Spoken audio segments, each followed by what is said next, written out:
বিয়াৰ এসপ্তাহ নহওঁতেই ৰচনা কৰিছিল ব্লুপ্ৰিণ্ট। বিধৱা হোৱাৰ পাছত মই তোমাৰ সৈতে বিয়া হ'ম। সোণম আৰু ৰাজা ৰঘুবংশীৰ বিয়া হৈছিল 11 মে 2025ত। তাৰ 4 দিন পিছতেই সোণম স্বামী গৃহৰ পৰা গৈছিল পিতৃগৃহলৈ।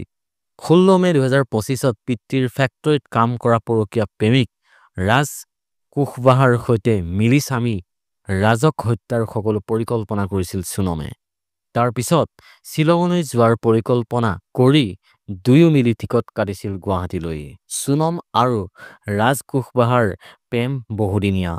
পিতৃৰ ফেক্টৰীত কাম কৰা যুৱক ৰাজলৈ সহজেই যে সোণমক বিয়া নিদিয়ে সেই কথাটো দুয়ে জানিছিল। সেয়েহে সোণমে ৰাজক প্ৰতিশ্ৰুতি দিছিল যে স্বামী ৰাজা ৰঘুবংশীক হত্যা কৰি বিধৱা হোৱাৰ পাছত ৰাজাৰ সৈতে বিবাহত বহিম।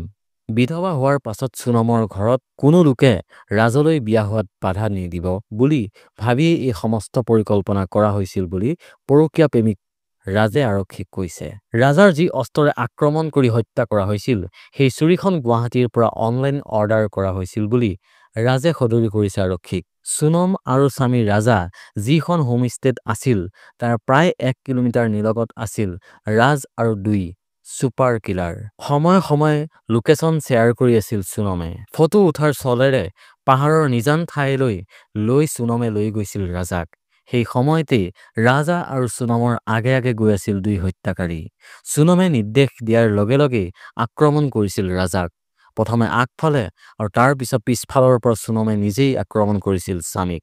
তাৰ পিছত দ-খাৱৈত পেলাই দিয়া হৈছিল ৰাজাৰ নশ্বৰ দেহ। এই সকলো ঘটনা কোনেও নেদেখা তাৰ বাবে দূৰৈত 3 গৰাকী হত্যাকাৰীৰ ভিতৰত এজনে বাইকত উঠি পৰিৱেশ পৰ্যটন কৰি আছিল। মুঠৰ ওপৰত সম্পূৰ্ণ প্লেনিং কৰি শ্বিলঙত হত্যা কৰা হ'ল ৰাজাক।